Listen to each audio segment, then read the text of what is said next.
Hi guys, I've said this before, money needs to be taken out of politics because it has a corrupting influence. Frank Hester, who is at the centre of the current storm over racist comments directed at Diane Abbott, comes from a man who has donated about £10 million to the Conservative Party. His company has received contracts worth £135 million, according to The Guardian, from the Department of Health and Social Care. So it goes to show, such a relative small investment in the Conservative Party has resulted in a significant return on that investment. The Tories have been engaging in mental gymnastics to defend against giving back the money by downgrading what Hester had to say. Have a listen. Yeah, I want to update viewers, if I can, on the situation surrounding the former Labour MP Diane Abbott. You'll know that a man, Mr. Hester, who is a Tory party donor, made some reportedly abhorrent comments about Diane Abbott a number of years ago, talking about how she makes him hate black women, and ultimately saying in his comments that she should be shot. He has since apologised. There are questions as to whether or not he should hand back any of the Tories should hand back any of the £10 million that he's donated to the party. Well, Diane Abbott has responded in the last couple of minutes, and I want to read out Miss Abbott's statement in full. It is frightening. I live in Hackney and do not drive, so I find myself at weekends popping on a bus or even walking places more than most MPs. I'm a single woman, and that makes me vulnerable anyway. But to hear someone talking like this is worrying. For all my career as an MP, I have thought it important not to live in a bubble, but to mix and mingle with ordinary people. The fact that 2 MPs have been murdered in recent years makes talk like this all the more alarming.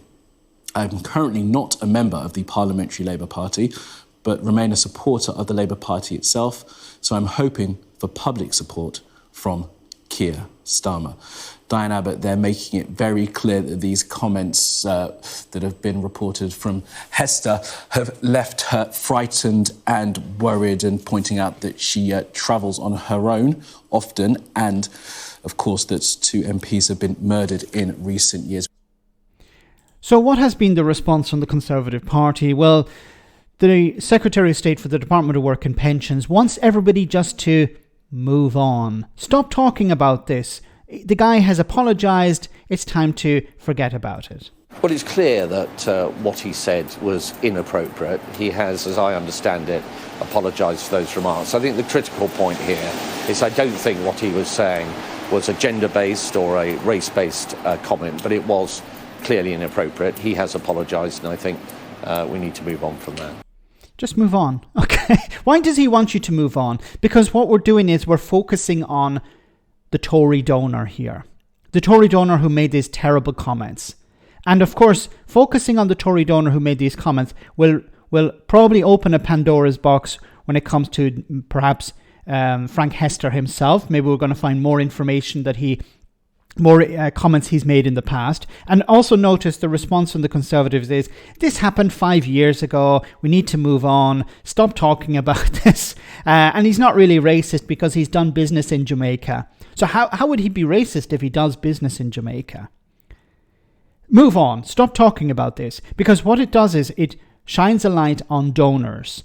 Why did Frank Hester donate £10 million to the Conservative Party? Well, it seems he got £135 million back in contracts with the NHS. So is it a case of you give us money and we give you contracts? Because that's corruption. Pure and utter corruption. Is this what we're talking about? So we don't want you to focus on our donors, because then it's going to focus a light on why these people gave money and what they got in return. Now, in some cases, people are donating massive amounts of money to the Conservative Party to keep Labour out. And I think in the case of when it comes to Labour, some are donating to the Labour Party to keep the Tories out. But when it comes to contracts, we saw it during the pandemic, PPE contracts in particular. Companies set up overnight, donating to the Conservative Party or just friends of the Conservative Party, receiving massive amounts of money to do Sweet FA. to produce PPE. That PPE was not fit for purpose. Were these people dragged before a court? Were these people jailed? Of course not. So is the Conservative Party going to give this money back? Probably not, unless there's a significant amount of pressure put on both the donor and the Conservative Party. But as we're getting close to the election, I imagine either they will try to hide this, try to move on from this, or they may give some of the money back. But I don't think that's really in their character.